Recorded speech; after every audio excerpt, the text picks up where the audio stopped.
Assalamualaikum warahmatullahi wabarakatuh. Selamat siang semuanya. Di sini nama saya Sonia Rafiola, BP 1812063. Saya akan menjelaskan materi statistik induktif. Yang materi pertamanya yaitu distribusi teoritis. Distribusi teoritis merupakan alat bagi kita untuk menentukan apa yang kita harapkan apabila asumsi-asumsi yang kita buat benar. Sebagai contoh misalnya beberapa probabilitas bahwa seseorang calon gubernur Sumatera Barat akan terpilih menggantikan gubernur yang lama. Dan contoh yang lainnya, beberapa besar probabilitas bahwa barang yang Anda beli merupakan barang yang rusak. Selanjutnya, distribusi binomial. Pada umumnya, suatu eksperimen dapat dikatakan eksperimen tersebut apabila memenuhi 4 syarat sebagai berikut. Yang pertama, banyaknya eksperimen merupakan bilangan tetap atau fixed number of real. Setiap eksperimen mempunyai 2 hasil yang dikategorikan sukses dan gagal. Dalam aplikasinya harus kategori yang disebut sukses tersebut. Dan probabilitas sukses nilainya sama pada setiap eksperimen. Eksperimen tersebut harus bebas atau independen satu sama lainnya. Artinya, eksperimen yang satu tidak mempengaruhi hasil eksperimen lainnya. Bisa dilihat dalam distribusi probabilitas binomial dengan n percobaan berlaku rumus sebagai berikut. PR X dalam kurung sukses dalam n percobaan sama dengan PX Q n dikurang X, di mana X sama dengan 1, 2, 3, dan n seterusnya. P sama dengan probabilitas sukses, Q sama dengan 1 dikurang P sama dengan probabilitas gagal. Apabila suatu himpunan yang terdiri dari n elemen dibagi 2, yaitu X dan n dikurang X sama dengan berarti gagal, maka banyaknya permutasi dari n elemen yang diambil X setiap kali dapat dihitung berdasarkan rumus sebagai berikut. Bisa dilihat sama-sama? Berarti dari rumus ini disebut koefisien binomial merupakan kombinasi dari n elemen yang diambil X setiap kali. Selanjutnya, rata-rata dan variasi binomial. Kita mengetahui bahwa untuk mencari rata-rata menggunakan rumus sebagai berikut.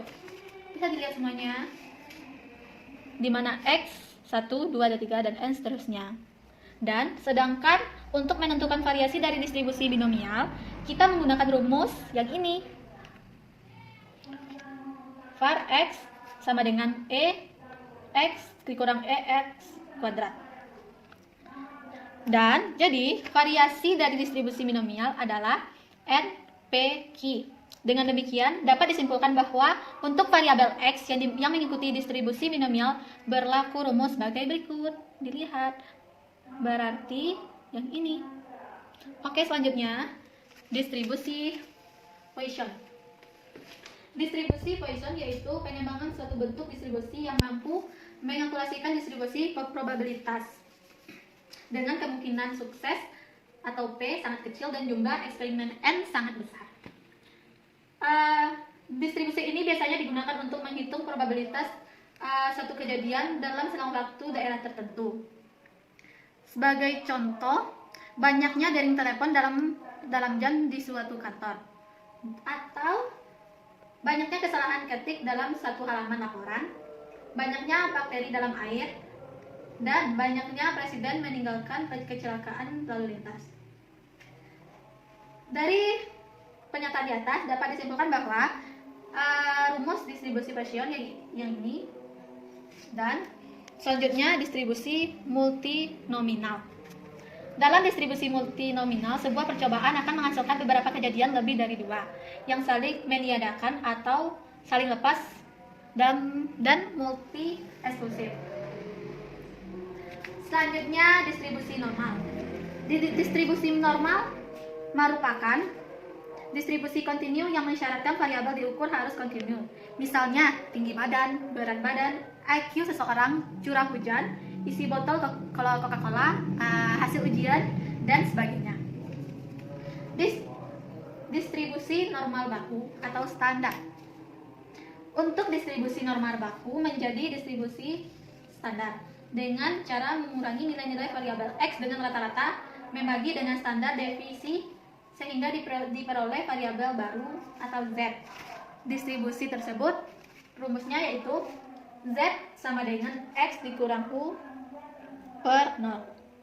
Dan Variabel normal baku Z mempunyai rata-rata 0 dan standar divisi 1. Dan bisa dilihat rumusnya yang ini. Oke, selanjutnya distribusi sampling. Pengertian distribusi sampling. Distribusi sampling adalah distribusi dari besaran-besaran statistik seperti rata-rata, simpangan baku, proporsi yang mungkin muncul dari sampel-sampel. Populasi dan sampel. Populasi adalah totalitas dari semua objek atau individu yang memiliki karakteristik tertentu dan jelas, lengkap yang akan diteliti atau bahan penelitian.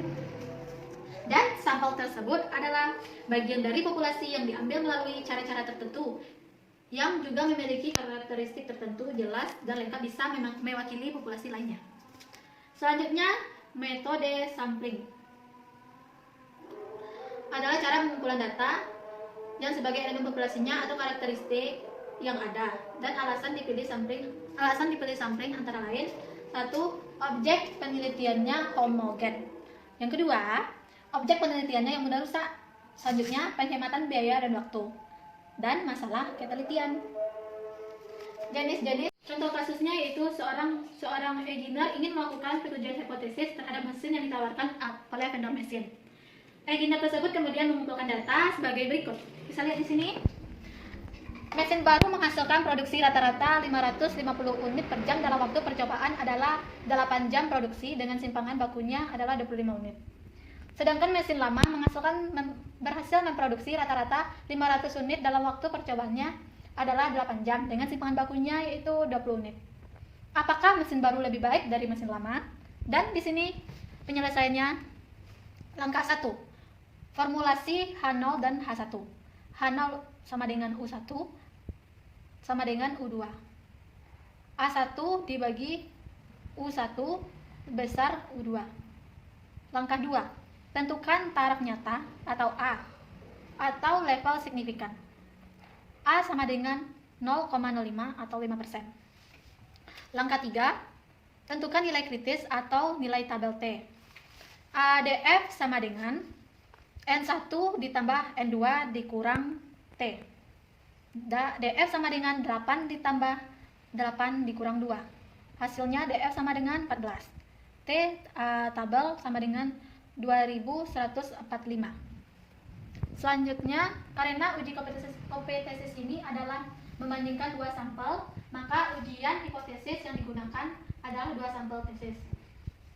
Langkah 4 bisa dilihat di sini. Hitung nilai statistik ujian hipotesis. Diketahui mesin baru A1 sama dengan 8, X1 sama dengan 550, S2 sama dengan 25. Mesin lama 2 sama dengan 8, X2 sama dengan 500, dan S2 sama dengan 20. Rumusan ujian hipotesis 2 sampel T atau tes. Silakan dilihat yaitu SP2 sama dengan dalam kurung 8 dikurang 1. 25 dikali 2 ditambah 8 dikurang 1. 22 atau 8 ditambah 8 dikurang 2. SP sama dengan 4375 ditambah 2800 dibagi 14. SP 2 sama dengan 512